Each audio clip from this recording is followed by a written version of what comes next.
Muy buenos días, amigos que nos reciben cada domingo en sus hogares. Aquí de pie, firmemente convencido de que Jesús es el camino, la verdad y la vida. Que el cielo y la tierra pasarán, mas su palabra no pasará. Hemos tenido una semana llena de situaciones tristes, como la muerte de un joven en San Francisco de Macorís. No hay que llegar ahí.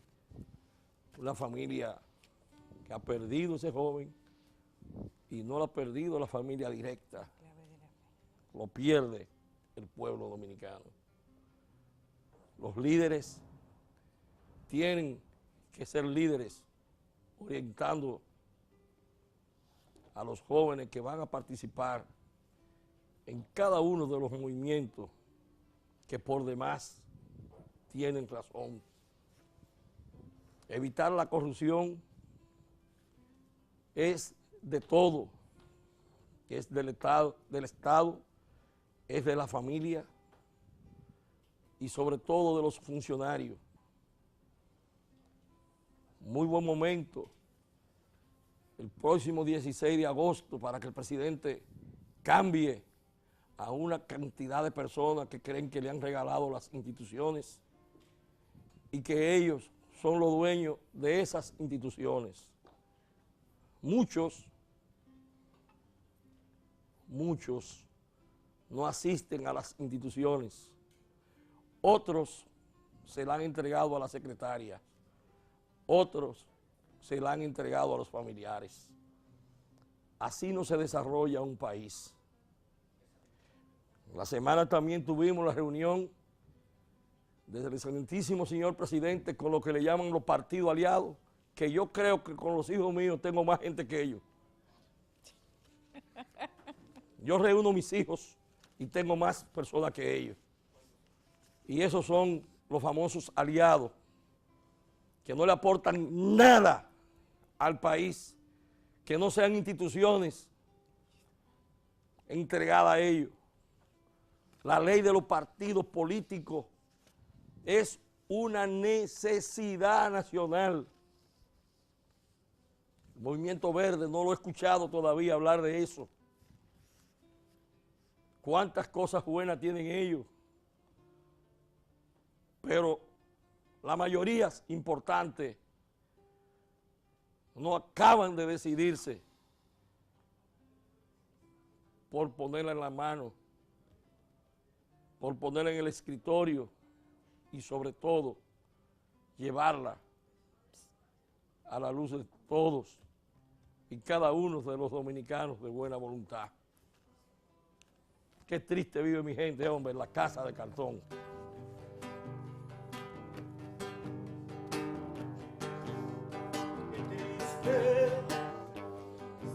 Sigue la lluvia, no sé si hace cartón. Viene bajando el obrero, casi arrastrando sus pasos por el peso del sufrir. Mira que es mucho el sufrir.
Educación, educación, para que no muerdan los diarios, los diarios.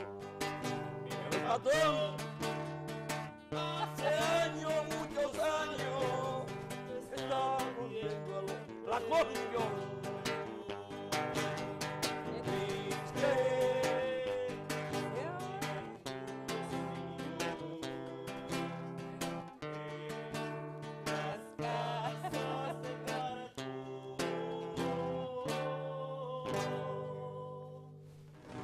Antes del Evangelio, eso se lo dedicamos a nuestro hermano pueblo venezolano. Qué barbaridad. Tanto oro negro.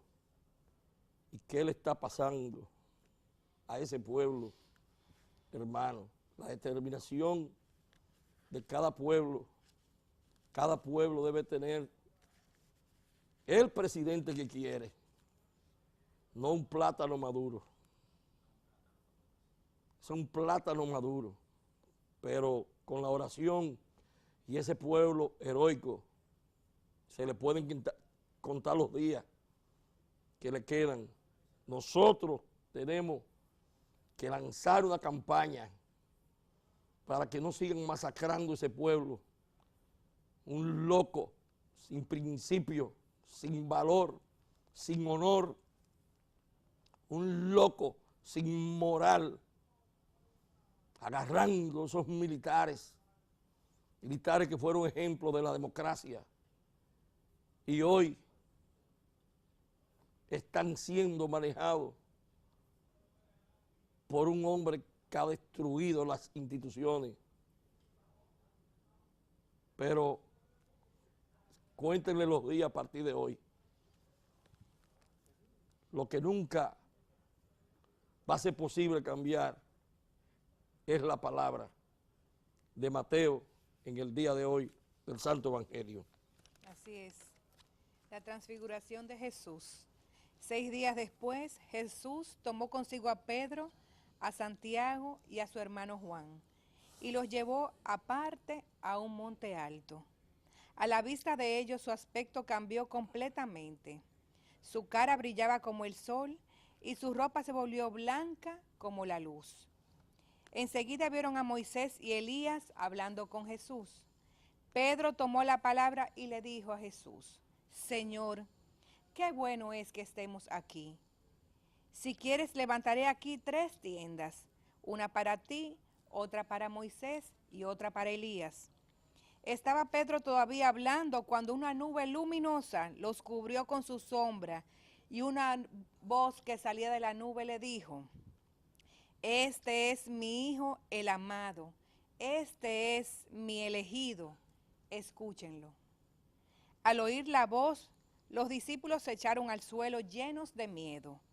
Pero Jesús se acercó, los tocó y les dijo: Levántense, no tengan miedo.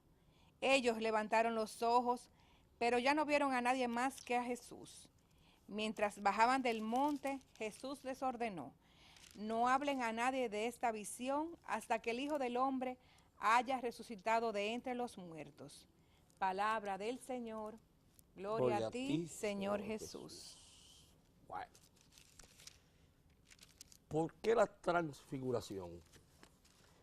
¿Y a quién se ve en la transfiguración? ¿A Moisés? ¿A Elías? ¿Por qué Moisés? Porque Moisés representa la tabla de los mandamientos. Amén. Así mismo. Elías, porque lo venía a anunciar. Y Pedro, que nunca se queda, ese Pedro, mi Pedro, es el humano. El humano. Fíjense que Pedro, aun cuando el Señor los invita al monte, a Santiago, A Santiago, Pedro y Juan. Pedro y Juan, el único que habla de construir, no habla para Santiago, sino habla de construir para Moisés, para Jesús, para Elías y para él. No, él con Jesús. Él, o sea, él con Jesús. Entonces, eso es lo humano.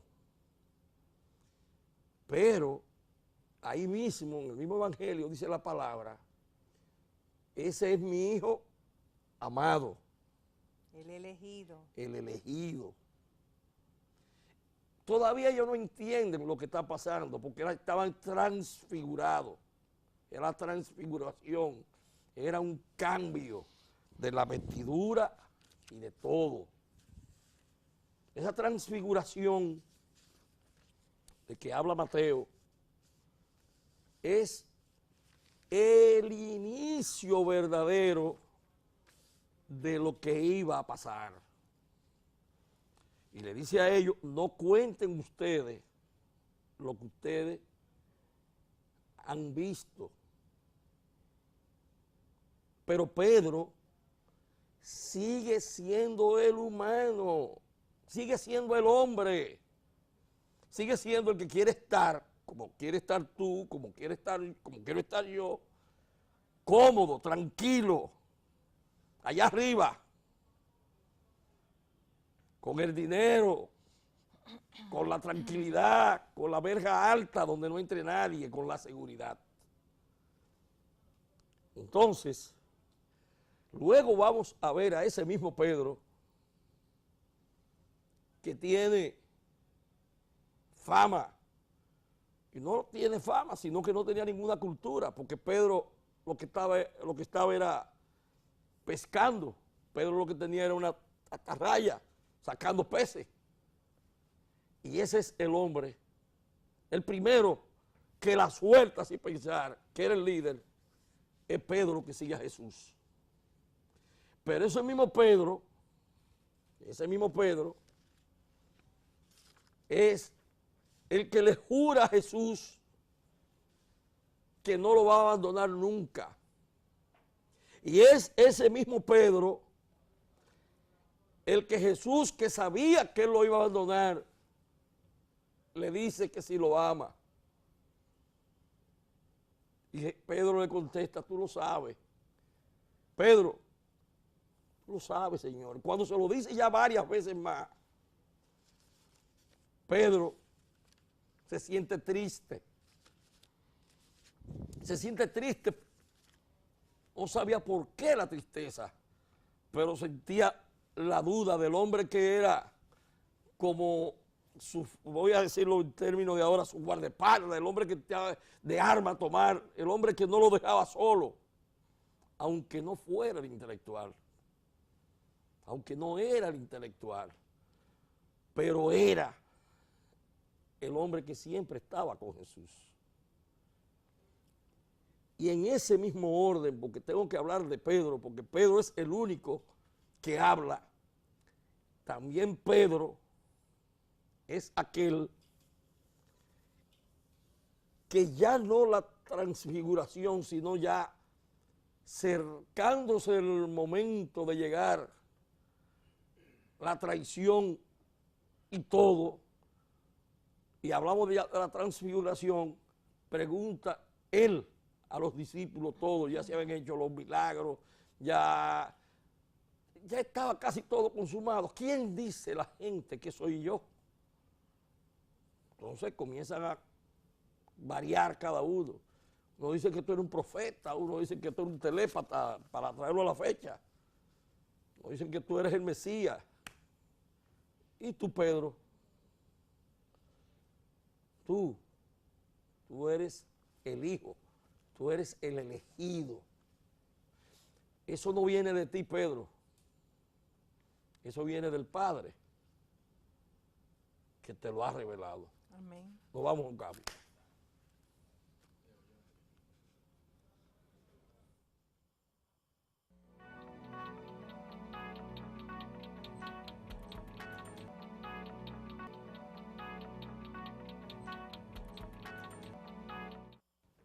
Y continuando con la parte del Evangelio y la transfiguración de nuestro Señor Jesucristo, vemos cómo Dios Padre, que muy pocas veces vemos que habla en el Nuevo Testamento, nos dice cuál es la clave para llevar el camino de la fe. Y cuando nos dice, este es mi hijo elegido, escúchenlo. Y es que la voz del Padre lo que nos invita es a que escuchemos a nuestro Señor Jesucristo, ya que ese es su Hijo amado. Y donde nos va diciendo la palabra que Él es el camino, la verdad y la vida. Solo nuestro Señor Jesús tiene palabras de vida eterna. Y vemos en esta transfiguración cómo el Señor, siendo Dios, se aparta a orar, a buscar de Dios. Imagínense lo que nos queda a nosotros, cómo debemos nosotros también de apartarnos a un monte alto a orar. Cuando ponen la figura de un monte alto también vemos que subir un monte da trabajo. Y es que la vida cristiana realmente no es una vida de plácemes, como decía Martín, ni de comodidades, sino que es una vida de entrega, de sufrimiento y de todo lo que la vida nos conlleva. Entonces, ir apartándonos a orar, a estar con el Señor y permitirle, así como Él se transfiguró en ese momento, que nos transfigure a nosotros para que también nosotros seamos luz ante el mundo, luz de amor, luz de compasión, luz de piedad, luz de caridad. Eso es lo que el Señor, a través de esta palabra del día de hoy, de la transfiguración, también nos invita a nosotros. Así que con esto yo termino mi comentario. Y a continuación tenemos los minutos de Monseñor, que hoy los va a llevar el doctor Martín Orlando Almonte García. Los minutos de Monseñor, que los va a engalanar él. Amén. Tú te estás riendo, ¿verdad?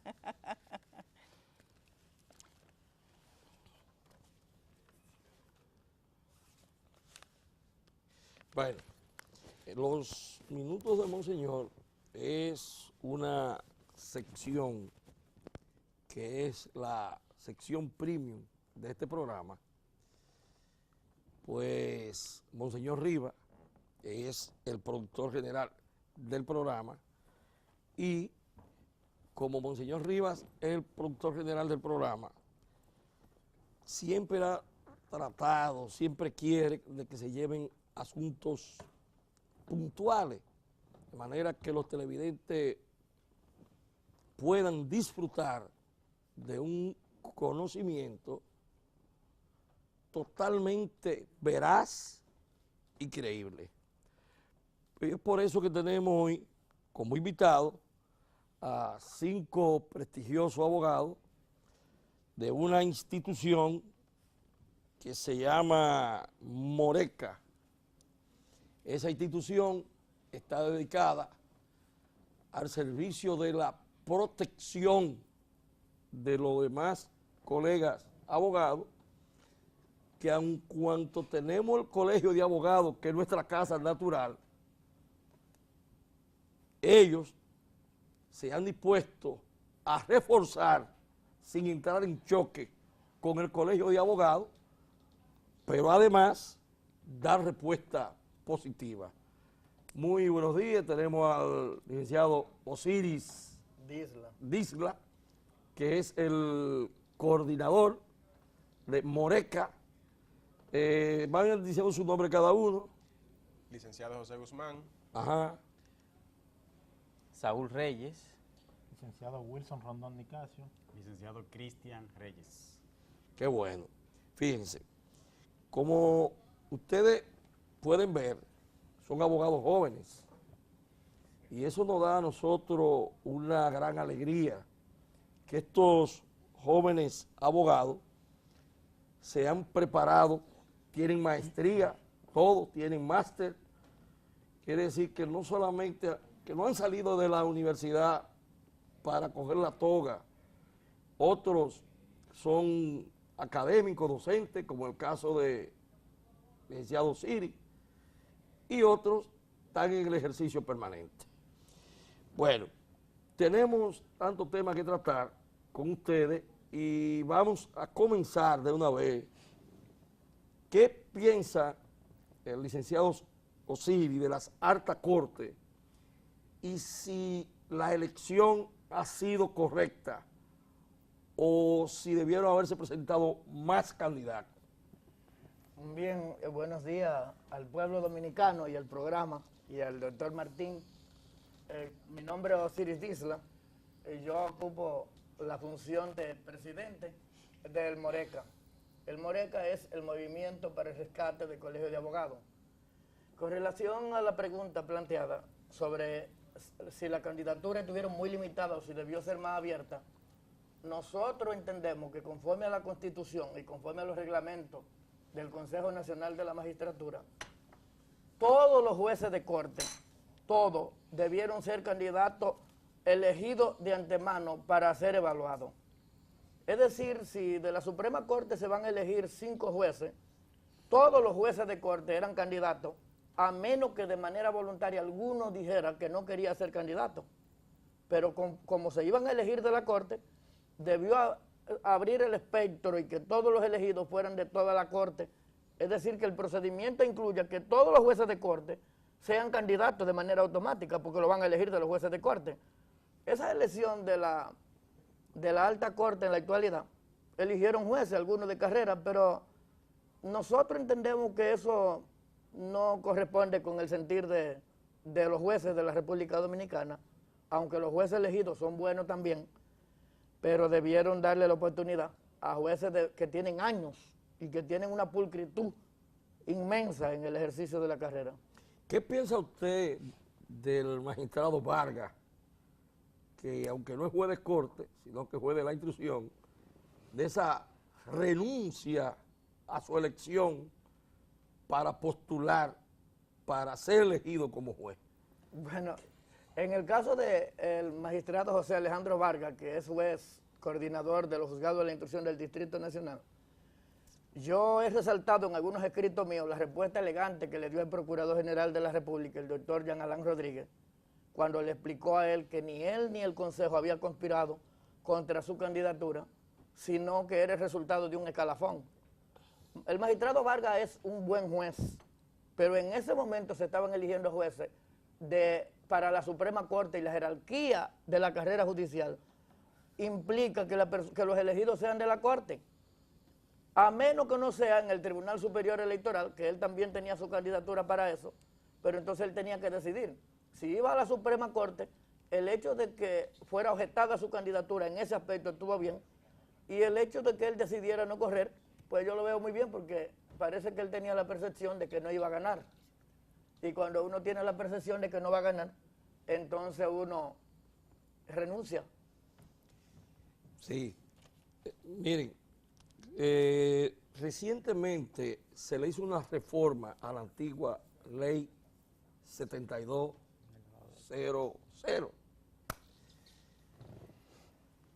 Algunos juristas dicen que la ley es muy dura.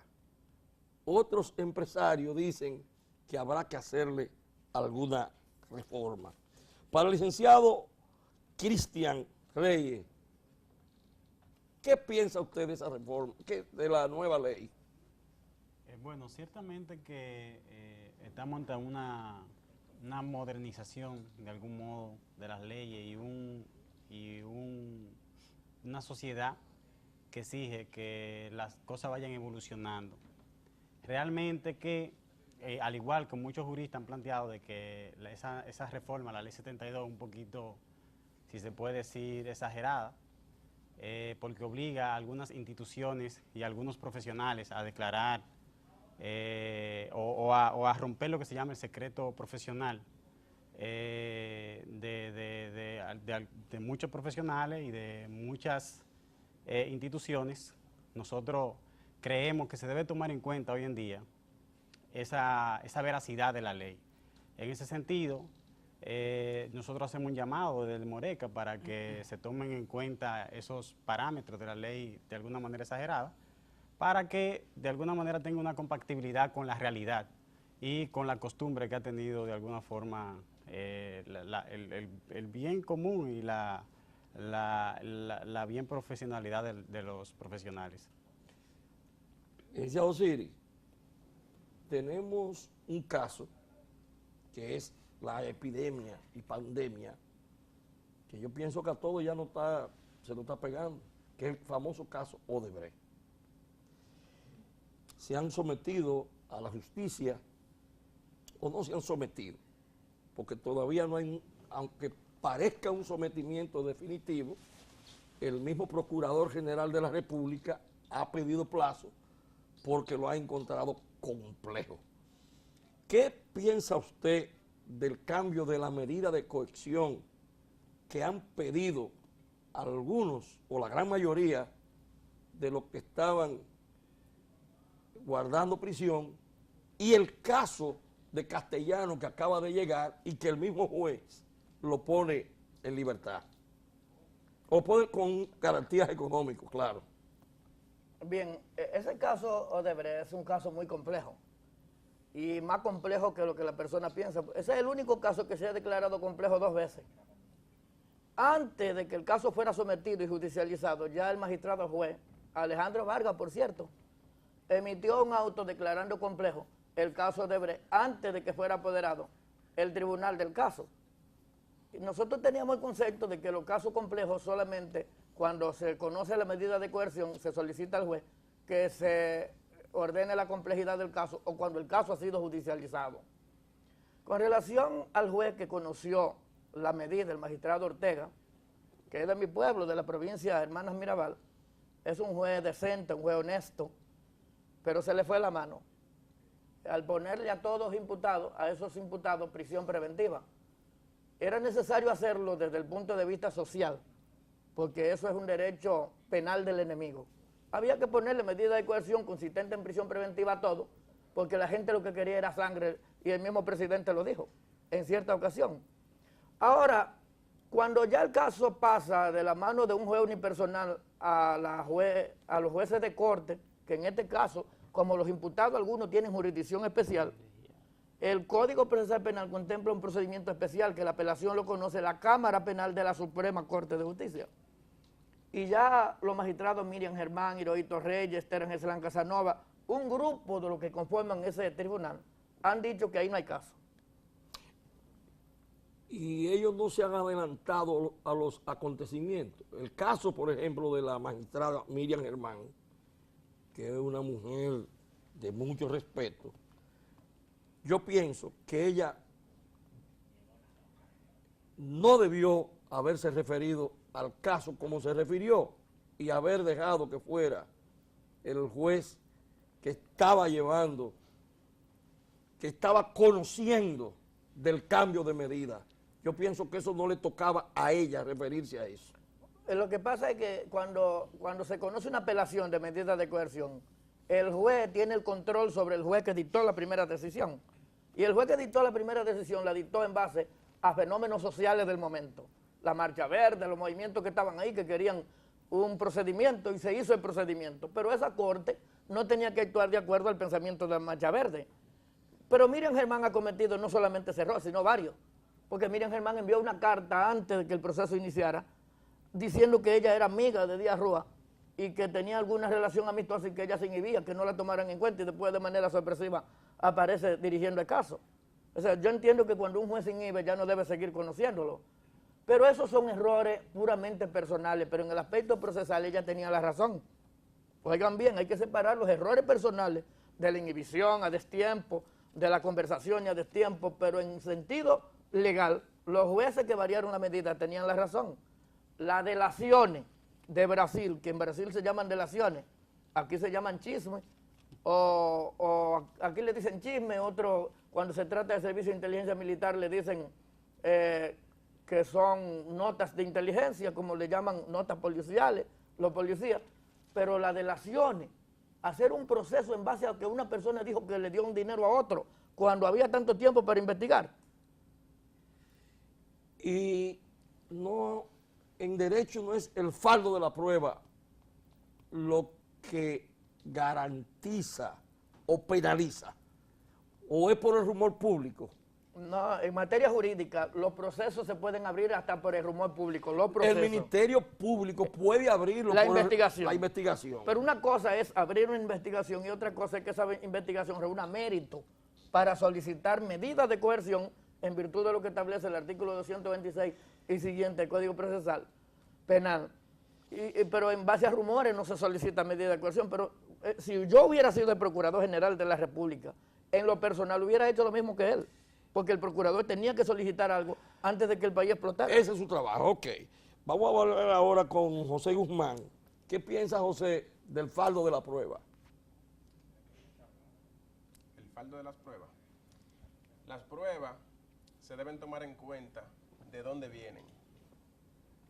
De dónde vienen, de la veracidad, de la seguridad, de quién la aporta. En nuestro país se ha diversado, se ha perdido muchos casos, se han desviado muchos casos, porque el que aporta la prueba en el momento del juicio se contradice por una razón u otra, que es, por ejemplo, el caso de Brecht. Aportan legajos de prueba, cajas y cajas de prueba, y al momento de conocer el caso, no se están tomando en cuenta ninguna de las pruebas. Sí, porque el fardo de la prueba, justamente, quien tiene que demostrar su inocencia, por eso se llama, ¿verdad?, Claro. es el imputado, que no existía anteriormente. No.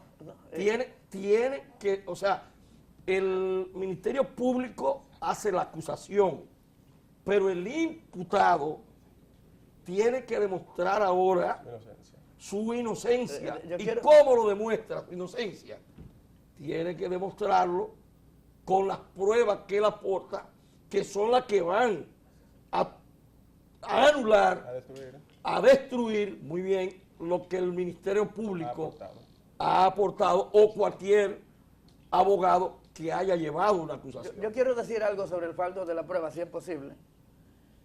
El Código Procesal Penal Dominicano no contempla la posibilidad de que el imputado tenga que presentar pruebas, a menos que no sea en asuntos de corrupción, que supuestamente la Constitución invirtió el fardo de la prueba, pero ese mismo punto era inconstitucional. Es decir, el imputado solamente comparece a oír el requerimiento del Ministerio Público y no está obligado a presentar pruebas a su favor si quiere. Pero ahora, justamente, ¿de qué se está hablando? De corrupción. Sí. Entonces, precisamente, por eso, el fardo de la Pero se prueba. está hablando... Vamos a continuar Ajá. con el licenciado Saúl Reyes. Saúl, la situación de los feminicidios luego de la ley 2497, ¿debe mantenerse la ley 2497 intacta como está? ¿Debe reformarse? ¿Qué está pasando con los feminicidios? Que solamente tenemos estadística y no tenemos forma de controlarlo. Buenos días. Bueno, el asunto de los feminicidios, la terminología como tal, no existe en nuestro ordenamiento jurídico. En la ley no lo especifica tampoco en el Código Penal Dominicano. O sea, no está tipificado como tal el feminicidio. Es una corriente que ha venido de América Latina. Algunos países sí lo tienen implementado, Chile, Argentina, Ecuador, algunos países. Dominicana todavía esa corriente no ha llegado para esa reforma en la cual se pueda adecuar ese término a la legislación dominicana. Pero el feminicidio es multifactorial, intervienen muchos factores, un factor económico, el mismo Estado no ha implementado las políticas adecuadas para combatir ese fenómeno y creo que debe ser reformada esa ley y adecuarse a los nuevos tiempos y que el Estado implemente política que pueda combatir ese mal que ha afectado a muchas familias. Voy a tener que volver a tomar ahora al licenciado Osiris, que fue de lo que trabajó en la famosa ley de tránsito. ¿Qué es lo que está pasando con los cascos blancos de una institución que se llama AME? Oiga el término. Casco blanco. ¿Usted sabe lo que eran los cascos blancos? Sí, eso eran los tráficos antes. No, eso eran los que maltrataban a la ciudadanía, que le caían a palo. Sí. Entonces, los policías de AME se han convertido en ser casco blanco. Ellos no saben más que dar palo, ellos no saben más que solamente, yo no sé cómo es que está siendo dirigido, yo no sé qué es lo que le está pasando al general, que es un caballero oficial, un hombre con una preparación académica, Pero ¿qué es lo que está pasando con esa institución que mandan a detener a los ciudadanos? No importa que sea mujer, no importa que sea un hombre entrado en edad, no importa que sea, el asunto es entrarle a palo. El más reciente caso fue el de unos motoristas que lo mandaron a detener, siempre aplicando la ley. No estamos en contra de la aplicación de la ley, pero el palo es para la obediencia. Y ahí había un niño de 5 años que todavía está sufriendo la tortura que vio que le estaban haciendo a su padre. Y la ley 136-3 establece primero la protección del niño sobre todas las cosas. El interés superior del niño. Eso es lo primero, acuerdo de Beijing del año 89. ¿Qué va a pasar y qué está haciendo Moreca? Si Moreca tiene algún departamento para que los ciudadanos de a pie puedan ir, porque ellos le ponen toda esa, como le da la gana, ponen una contravención. Es más, hasta personas que no han tenido contravención aparecen en los libros con esa barbaridad. ¿Cuándo será que se va a cerrar esa tortura que tiene los cascos blancos de Amén? Bueno, en la pregunta del doctor Martín. Los cascos blancos, lo que hacían era darle palo a la gente. Es una pregunta muy adecuada porque realmente no es solamente los AME los que están en eso. Parece ser que el gobierno, y sirva esta oportunidad para llamarle al presidente Danilo Medina y a su equipo de gobierno y al grupo de legisladores que ellos tienen en el Congreso que se creen que en base a leyes establecidas de manera brutal van a tener el control de la sociedad. Lo que ha pasado es que se está tratando de que la sociedad coja miedo. No es un problema de los AME, eso es un problema de todas las agencias de control militares. No es que, como usted dijo, no es que no se hagan operativos, no es que no se haga... Pero los guardias no lo hacen. No es que no se aplique la ley. Usted no lo ve, ni siquiera los que están en la marcha, los que van custodiando la marcha verde, tienen un comportamiento decente. Sí, pero no es... No. Son los cascos blancos de AME. Sí, con relación... Son los abusadores, porque es que todos los días busquen en las redes sociales. ¿Y qué es lo que está pasando con eso? Que hay exceso, hay una... ellos tienen libertad. Ellos no tienen, ellos tienen. Ellos han recibido una libertad para hacer todo lo que les da la gana, fuera y dentro de la ley. O sea, hacen algo que esté dentro de la ley para justificar y todo lo demás que hacen está fuera de la ley. Es una libertad que tienen, no tienen control. Y con esa ley 6317, que modificó la ley 241 y que la derogó, la cosa va a ser peor. Eso es un escándalo lo que va aquí, porque la mínima multa que va a haber aquí de un salario mínimo, casi 6,000 pesos, y va a ir de 1 a 8 salarios mínimos por una simple violación. Es decir, que una persona puede tener fácilmente 30,000 pesos de multa en un ratico por un AME de esos que andan por ahí, sin control. ¿Y quién le va a poner la cascabel al gato? ¿Tienen ellos condiciones para eso? Bueno, ¿tienen conocimiento para eso? El problema es el conocimiento, porque la ley 63... ¿Tienen educación para eso? No, ellos no están educados. La ley 6317... ¿Están preparados para eso? La ley 6317 le dio la facultad a ellos para llenar las actas de tránsito, pero también olvidó la preparación de esas personas. Debieron prepararlo con tiempo, pero aquí las cosas están tan desorganizadas. ¿Y las garantías constitucionales? ¿Dónde están del ciudadano? Ellos no conocen eso. Pero usted es abogado y Moreca, sí, entonces, ¿qué es lo que va a hacer Moreca? En el caso de Moreca, en el caso mío personal, si buscamos en Google y nos damos cuenta, ya yo he sometido, una vez sometí al director de AME y a la AME entera y le gané, y por eso vino un problema, porque se llevaron de manera ilegal el carro mío. Pero nosotros en el Moreca estamos creando la estructura básica, un grupo de abogados, para exigir los derechos de las personas que son víctimas de los agentes de AME y de la dirección de AME. Porque el director de AME no se puede olvidar que es policía, es un general. Y general al fin, policía al fin, siempre piensan de manera policial. El policía piensa de manera policial.